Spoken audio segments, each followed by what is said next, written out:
I'm going to talk quite a bit now about why I think good food like you've just eaten, makes such a difference to people's lives, anybody's life, anybody's life.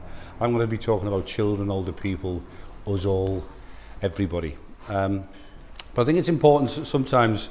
I think organisations follow the leadership that they get, and the leadership they get is often mapped out by how people have lived their lives. So very quickly about me.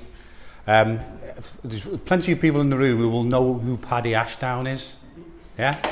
So I had a really interesting conversation with Paddy Ashdown back in the day, who was standing in a close that I was born and bred in. And I was born and bred in a place called Bernard's Close in Speke in Liverpool. It still is, although it's been kind of moved out of it. It's still one of the most deprived communities in the whole of the UK. But what was interesting about what Paddy said was that the close that I was born and bred in, and he was standing in the close with me, he said, this is just like Sarajevo. He was unfair, by the way. He was unfair because there's good people living there. But he made a point well made. And so that was my kind of homecoming. That's where I came from. And then I was also unemployed. I was unemployed from the age of 17 to the age of 27. I was 10 years, and I was unemployed, not because I didn't want to work, it was because I was looking after a parent. Now what was interesting about that is I found out an awful lot about justice, injustice, hardship, and what needs to happen to get yourself out of hardship. And you know, I'm going to talk a bit in a second about food poverty and why it matters, why good food matters. But where we come from, where I come from, what we do is predicated on those experiences. I know what it is like to really struggle. I set up a company called Can Cook in 2007. Again, in a really deprived area. Shore Starts, familiar with Shore Starts, everybody? I'm sure you are. And we were asked, I was asked by the director of Shore Start, can you do something with the community cafe? I said, you won't make the community cafe make money, but we can definitely do something about people's cookery skills. And so the company was born then. We started to teach people to cook. We taught 18,000 people to cook from scratch, and 10,500 of them have been children of a school age. Really important to me. We still do bits of this. Really important to me, because it really taught me what happens in communities when people do and don't eat well. Now, interestingly, I'm going to talk in a second about how many people haven't got good diet. This is not just locked down into a particular demographic. Wealthier suburbs are not eating well as well, and we need to be mindful of that when I'm talking about what I'm about to say. This is I met John McDonnell, the Labour politician, about a year and a half ago, and we had an argument about what was the biggest social issue in the UK right now. He kept saying it was housing. I kept saying, well, you can't live in a house if you haven't eaten well. You must eat well in order to cope well. So I think it's the biggest social issue. The ultra-processed food, I'm sure everybody in the room is familiar with what ultra-processed food is, but interestingly, it's coming more to the fore now. I'm going to confidently predict this, that in the next 2 to 3 years, you will see this become a public health crisis. You will see the actual provision of ultra-processed food will become a public health crisis because of what it's doing to people's bodies and brains. Just as one stat that I haven't got on here, if a child eats ultra-processed food for just 1 month, their brain changes for their entire life. Just 1 month. So it kind of tells you what's going on with some of this food. I think good food is the most powerful tool to bring about social change, because you can capture everybody, really capture people, if they're sitting down and eating something good and tasty. And there's a bold statement right at the bottom. We can solve food poverty. So it doesn't have to be like this. I'm going to say how we will solve food poverty. There's a really depressing slide. There's a really depressing slide. On the left-hand side there is how much your food has gone up. Interestingly, some of that is a bit out of date. These have gone up even further. So I'm just giving you an indication. But on the right-hand side here, if you're in crisis and don't have much money, inflation at 10% becomes 20%. Immediately becomes 20%. And that just cannot be fair. That just can't be right. In that it works. This is only in the last 2 weeks that this stat came out. 54% of people in Wales can no longer afford to buy healthier food for themselves, so they're reliant on ultra processed food. This households in crisis are forced to eat ultra processed food. That's the food aid system we have right now.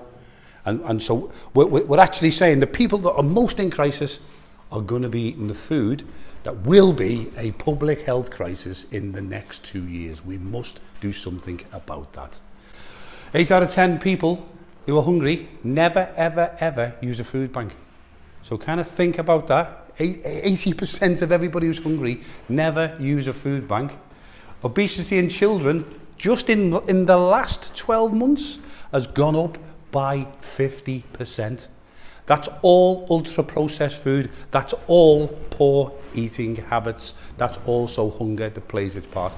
This is an interesting stat. At the bottom, over 65% of homes anywhere never, ever, ever cook from scratch. So kind of think about that. Never cook from scratch. So we do have both a social and health problem.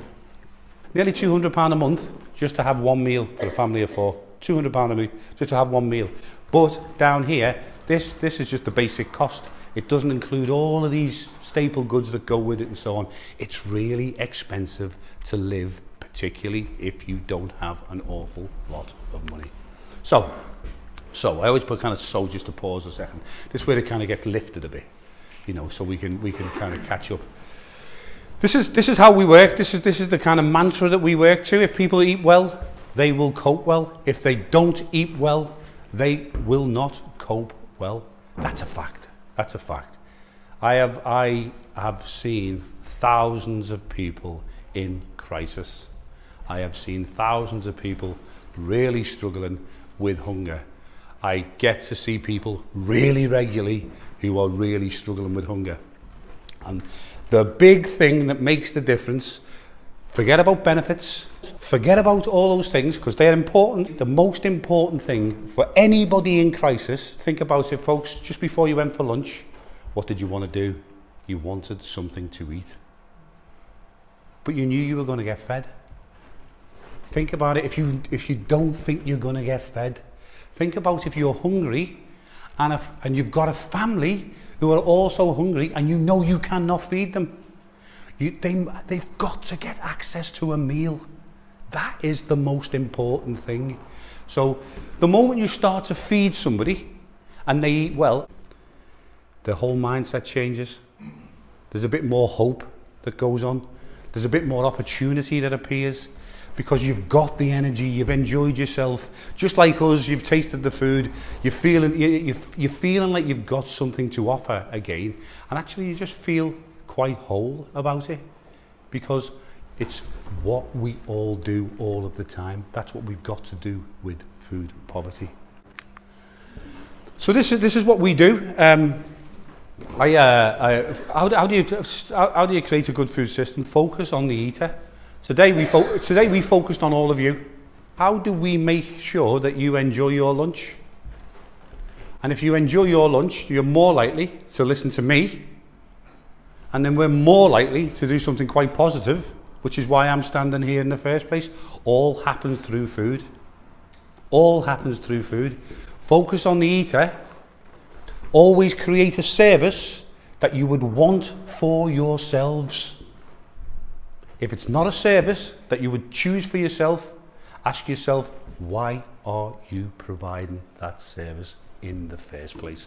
How do you move people away from charity? I'm going to talk about this. Charity does an amazing job at capturing people when they're at the lowest. And we must remember that that's what charity is for.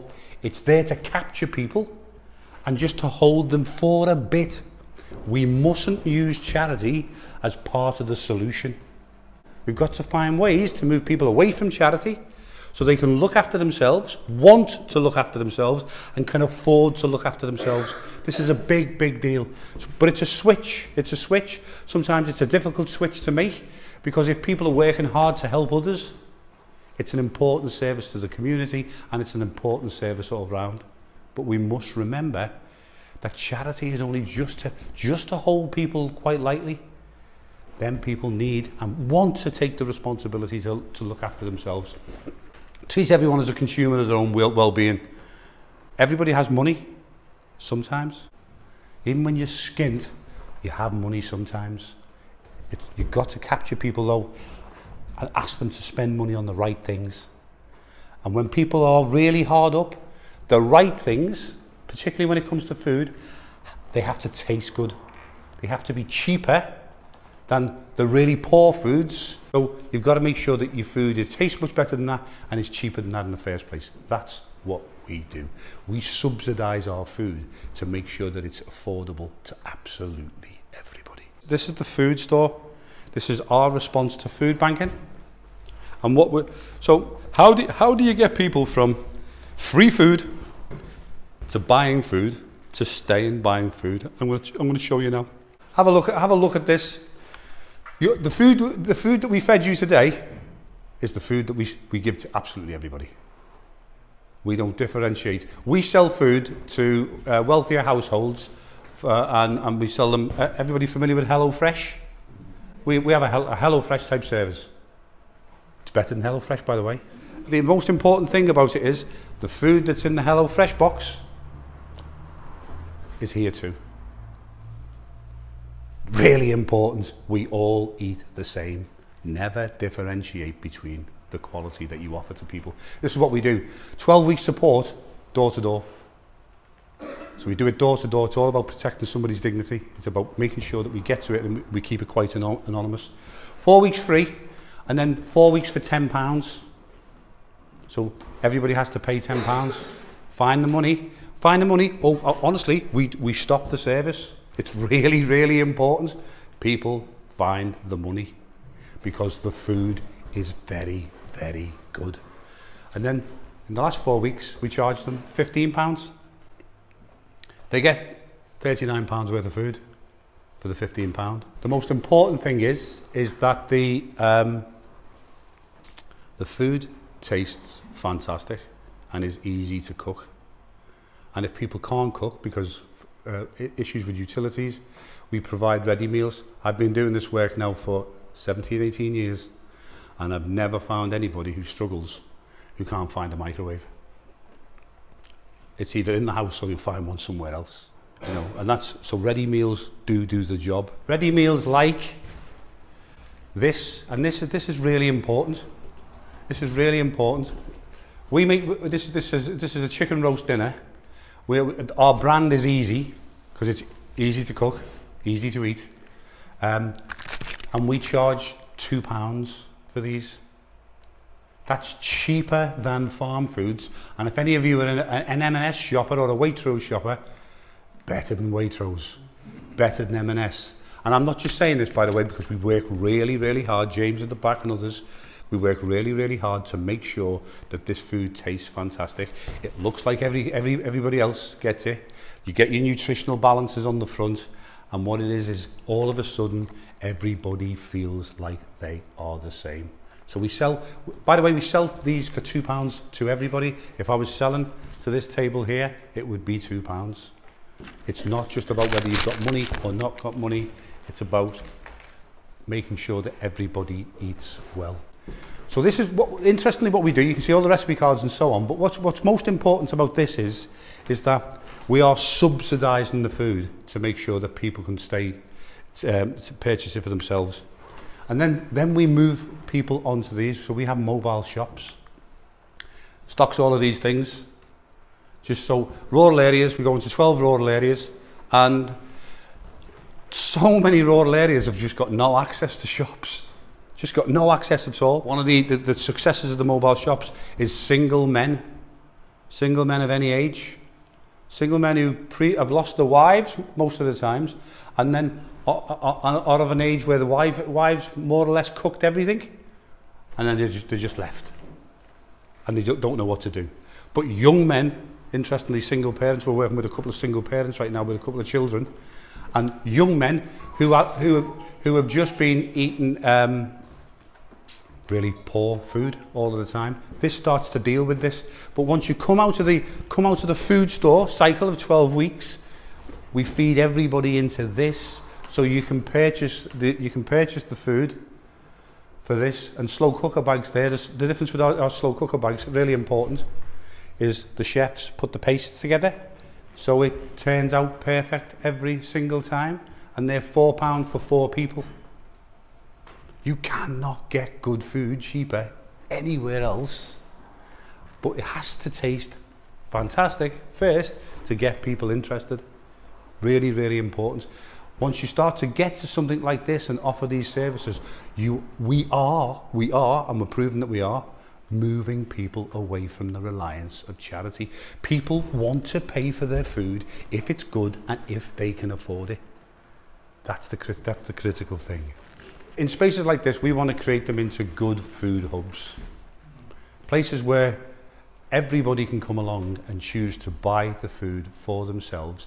And like a Meals on Wheels service, we will deliver them the next week ready to go, and then the next week to ready to go, and so on. So it's what we're trying to do is give everybody, doesn't matter whether you've got money or not got money, give everybody the opportunity to shop and eat well for meals that will come to them. And if you want to cook at home, we'll bring you cook at home meals as well. So if you want to cook from scratch, we'll bring you those meals as well. It's a really important step forward for how we engage with whole communities around the kind of, and I'll use the term advisedly, the power of food. The power of good food it can create all kinds of conversations, but the most important thing it does is it keeps people well and active. And that's really, really important. So it's going to take place on the 4th of July. I'm hoping that all of you can make it, because it's going to be really, really important that we create these hubs as quickly as we can. The cost of living crisis is getting worse. I'm going to say it openly as well. I worked in Liverpool for a long time. Poverty in Wales is different and therefore worse in Wales than it is in Liverpool. I tell you for why.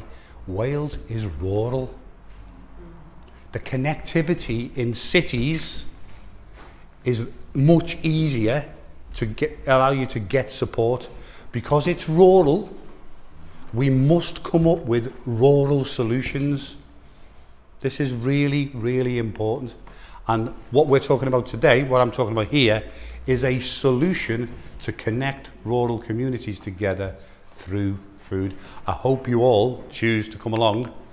This is the way you can see the range of foods that we're going to be offering people: lemon and thyme chicken, tray baked, sticky honey. Okay, this is all of that stuff is good. So why it matters? It targets everybody regardless of income. It ensures everybody can access those food. It moves people away from charity. This is what we will do in our partnership, and this is really important. This partnership here, Can Cook was the company I set up 17, 18 years ago. Clwyd Allen Housing Association are operating throughout the North Wales region, and Flintshire County Council. We all came together to say, how do we create a good food partnership? I was with the chief exec of Flintshire yesterday, and he said, my mission remains the same as it was 2-3 years ago. I want to stop food poverty in Flintshire, but I want to make sure that everybody can get access to good food. We just keep going with that. And we're about to take on, with Flintshire, we're about to take on, partnering with somebody else, their whole school food environment. Now, I haven't touched on school food. School food is I think, the game changer when it comes to children's lives and therefore families' lives. This is what we're going to do with school food very quickly. We're going to be working with 60 schools within the next year. And when we get to a particular tipping point, which is about 20-25 schools, we're going to guarantee that nobody goes hungry in those schools. We will feed them as part of the contract. And interestingly, we're going to take the menus and we're going to strip out every bit of ultra-processed food and make sure that within the first 6 months, everything is freshly cooked and therefore incredibly nutritious. And we're going to do it right within the same price point. People are saying you can't do it. You'll never do it. Bet you we do. I bet you we do, because we're focused on the eater. We've managed the supply chain, so we know what we're going to be paying for pretty much for about 6 month periods of time. And interestingly, we know how to cook food at scale. That's the big difference. We only concentrate on food. That's all we do. I've got lots of other interests, but I've got no interest in doing anything else other than making sure that we feed people well. Here's a crazy slide to finish.